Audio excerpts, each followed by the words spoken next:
प्रधान ने आपको हालचाल पूछा, फोन किया मनदीप जी ने? नहीं पूछा। किसी ने कॉल किया होगा उस टीम में से, पूर्व प्रधानों में से किसी ने आपको पूछा होगा? क्योंकि आप हर बार मेरा इंटरव्यू हुआ, उन्होंने कहा कि किसी ने नहीं पूछा। किसी ने नहीं पूछा? सही है, किसी ने नहीं पूछा। किसी ने नहीं पूछा।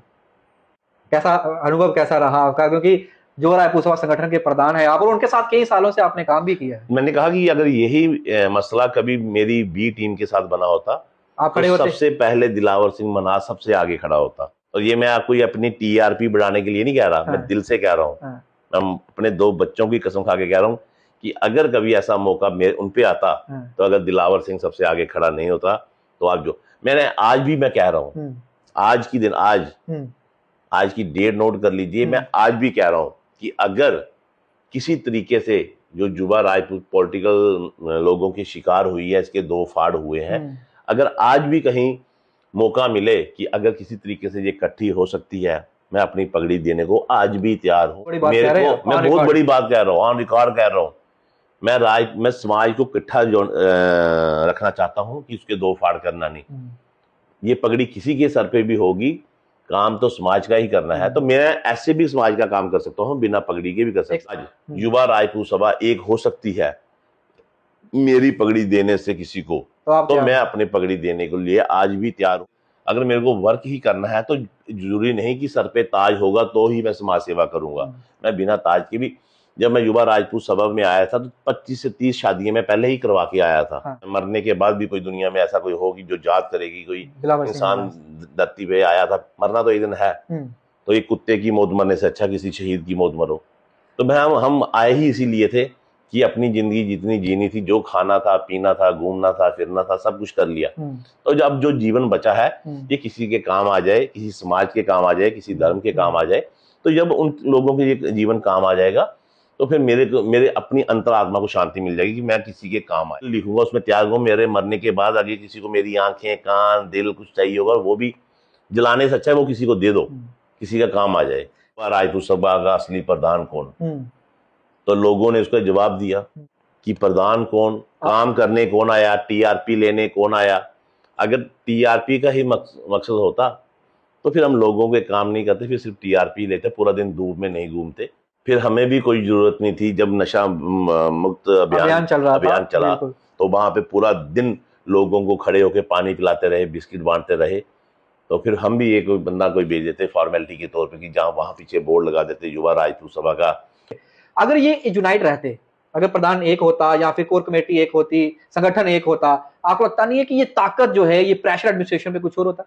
देखिए, साथ वही चलते हैं जिन्हें फायदा नहीं फिक्र होती है। तो जिनको फिक्र थी वो साथ चले, जो फायदा ढूंढने आए थे वो अपनी मार खा के, लोगों ने उनको जवाब दे दिया जो फायदा ढूंढ रहे थे। देखिए, मैंने कहा ना, हमारी डोगरी में एक बात और कहते हैं ना, रब नहीं मारे सोने था, लोकां दे मारे नहीं मरदे। लोगों को पूरी जिंदगी उनका एहसान नहीं भूल सकता जो सुबह 4 बजे तक थाने के बाहर रहे, पूरी रात उन्होंने थाने के बाहर, ये सिलसिला 3 दिन लगातार रहा।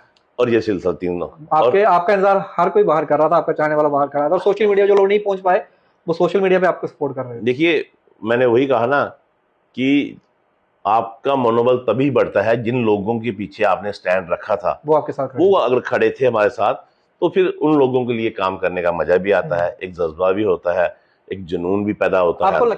जनता सब जानती है, जनता जनार्दन होती है, जनता बनाना भी जानती है, जनता गिराना भी जानती है। सुबह 10 बजे, 11:30 बजे टाइम था, 10 बजे दिल्ली पुलिस और हमारी जम्मू कश्मीर की पुलिस वहाँ पे आके उन्होंने हमें अरेस्ट कर लिया। वहाँ पे कौन कौन था? एसएचओ साहब खुद मौजूद थे? नहीं, एसएचओ साहब नहीं थे वहाँ पे, जो आईओ साहब थे वो आए थे वहाँ पे।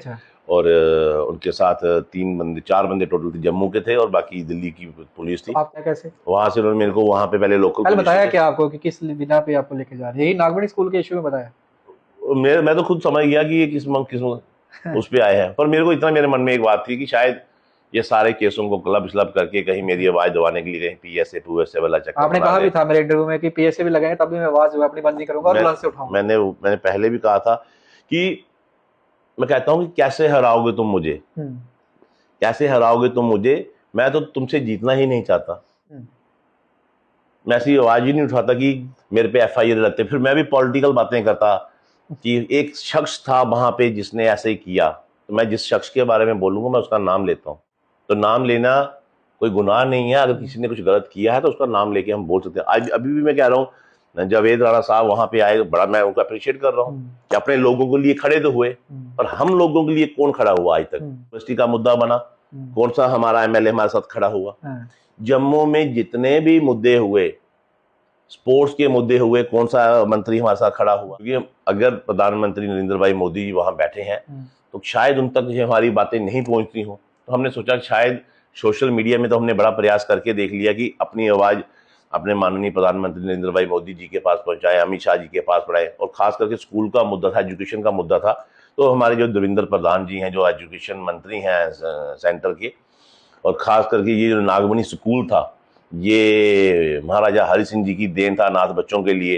तो उनके जो बेटे हैं डॉक्टर करण सिंह जी, वो भी दिल्ली में रहते हैं, और जो हमारे जम्मू को रिप्रेजेंट कर रहे हैं डॉक्टर जितेंद्र सिंह जी, वो भी पीएमओ ऑफिस दिल्ली में बैठते हैं। तो हमने एक स्ट्रैटेजी बनाई, क्यों ना सबसे पहले हम डॉक्टर जितेंद्र सिंह साहब से मिलें, सबसे पहले हम आरएसएस से मिलेंगे।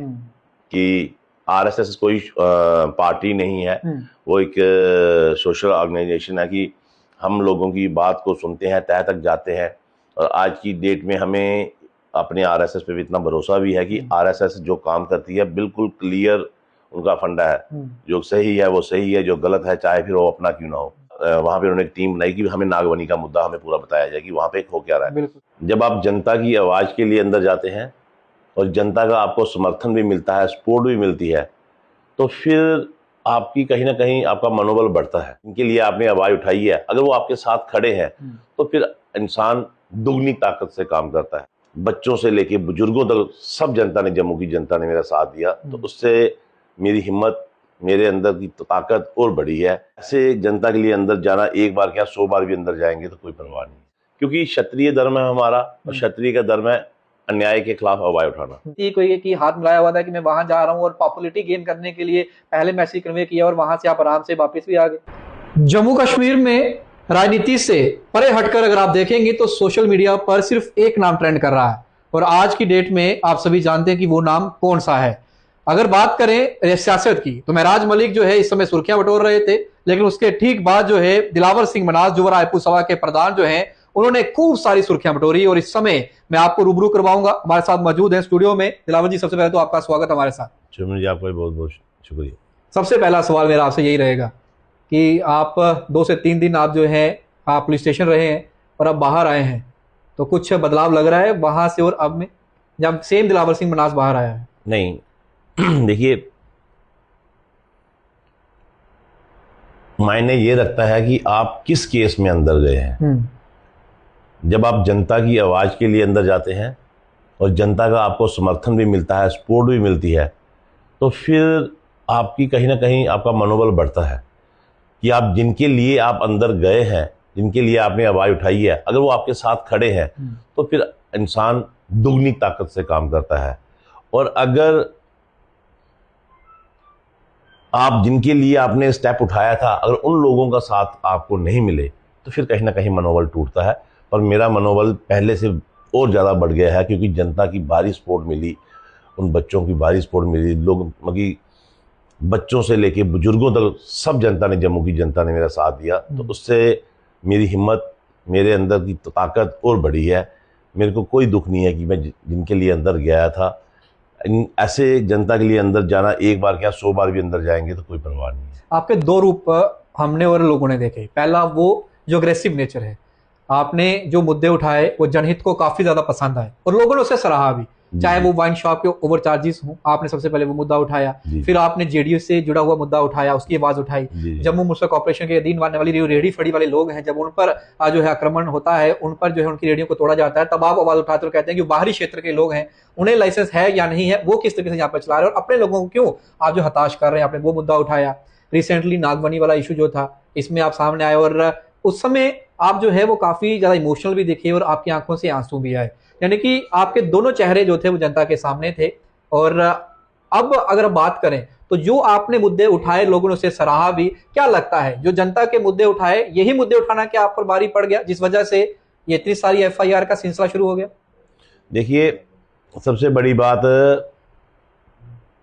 मुद्दे उठाने नहीं है। मुद्दा कोई भी हो, जब हमें कोई दबाएगा, हमें कोई दबाने की कोशिश करेगा, फिर चाहे वो कोई भी हो, उसके खिलाफ, क्योंकि क्षत्रिय धर्म है हमारा, और क्षत्रिय का धर्म है अन्याय के खिलाफ आवाज उठाना। जब हमारी जनता पे अन्याय होगा तब क्षत्रिय सामने आता है। क्षत्रिय की तलवार तभी ही म्यान से बाहर निकलती है जब अपने लोगों पे मुसीबत आती है, अपने धर्म पे मुसीबत आती है, अपने देश पे मुसीबत आती है। तो हालांकि अभी ऐसा कुछ क्षत्रिय का असली रूप बाहर आया ही नहीं है, अभी तो एक समाज सेवक बन के हम बाहर आए हैं। हो सकता है कि थोड़े शब्दों का हेर फेर हो गया हो, क्योंकि हम राजनीति लोग तो है ही नहीं कि शब्द हमारे मुंह से कुछ कड़वे निकल गए हों, किसी को चुभ गए हों। वो कहते हैं ना कि शब्द ही खुशी है, शब्द ही गम है, शब्द ही पीड़ा है, शब्द ही मरहम है। तो अगर शब्द मेरे मुंह से कुछ ऐसे निकल गए हों तो किसी को उस चीज की चुभन हो गई, पर जो भी शब्द मेरे मुंह से निकले होंगे वो सच्चे ही निकले होंगे, सच्चाई के ही निकले होंगे। अगर आपने बात की जेडीए की, तो आपने देखी कि जेडीए का जो पीला पंजा जो आम जनता पे चलता है, जैसे आज आपने देखा वहां पे मोह माया टेम्पल के पास, वहां पे लोगों के, मुस्लिम समुदाय के लोगों के घर तोड़ दिए गए। बात हिंदू के ऊपर पीला पंजा चले, मुस्लिम के ऊपर चले, सिख के ऊपर चले, क्रिश्चियन के, बात किसी समुदाय की नहीं है। बात ये है पर पीला पंजा चले क्यों? जब वो लोग मकान वहां बन रहे थे तब पीले पंजे वाले जो आज लेके आ रहे हैं वो कहां थे? बिल्कुल। मकसद ये है कि आप उन्हें तोड़ना कोई समाधान नहीं है।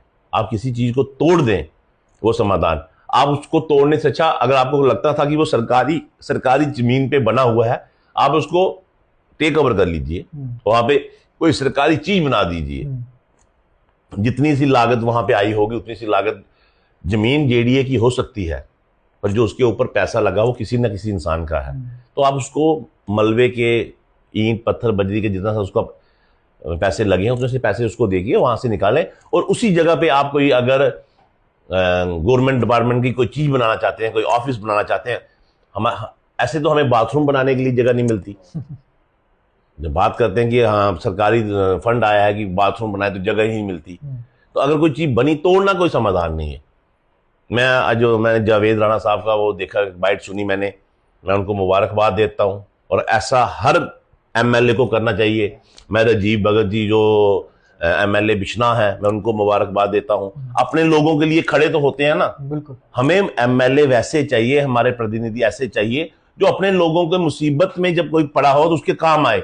मैं राजीव भगत जी का मैंने इंटरव्यू सुना, उन्होंने तहसीलदार जेडीए मैडम को इतना कुछ बोल दिया था, अगर है हिम्मत तो तोड़ के दिखाओ, अगर है हिम्मत तो। आज जावेद राणा साहब एक आवाज पे वहां पे लोग अपने लोगों के बीच में खड़े हो गए। वही बात हमें, हमारे जो सांसद हैं, जो हम जिनको चुन के अपनी बात रखने के लिए भेजते हैं कि असेंबली में हमारी बात हो, तो अगर वहां पे उन्होंने हमारी बात नहीं रखनी, फिर वो हमारे किस बात के सांसद है, किस बात के हमारे मंत्री हैं? अगर वो उठाते तो शायद आप यहाँ होते नहीं और आप आवाज उठाते नहीं इन मुद्दों को लेकर। देखिए, अगर सिस्टम बिल्कुल सही तरीके से काम करे तो जनता के पास ऐसा कोई सवाल ही नहीं रहेगा कि जो जनता आवाज क्या उठाएगी। जब आप लोग काम नहीं करते तो जनता आवाज उठाती है, और जनता की आवाज उठाना उसका अधिकार है। हम जिस देश में रहते हैं, आज़ाद हिंदुस्तान में रहते हैं, हम अपने आप को आज़ाद हिंदुस्तान के नागरिक कहते हैं। स्पीक टू फ्रीडम हमारा राइट है। तो जब हम किसी चीज को कुछ बोलते हैं, फिर उन चीजों को दबाने के लिए, आप प्रेशर बनाने के लिए, उसको, उस इंसान की आवाज को दबाने के लिए इतना आप जोर लगा देते हैं कि एक छोटा सा केस डालने के बावजूद आप इतनी दूर दूर से, और जो असली गुनाहगार हैं, जो असली कातिल हैं, जो असली ड्रग स्मगलर्स देख लीजिए, ड्रग स्मगलर, ये गैंगस्टर लगा लीजिए, जिन्होंने मर्डर किए हैं, वो तो आज तक आपसे पकड़े नहीं गए। पर एक छोटे से मुद्दे, आप मेरे को एक फोन करके भी यहाँ पे बुला लेते। मैं इस पे आऊंगा, लेकिन मैं इससे पहले एक सवाल जो आपसे पूछना चाहता हूँ।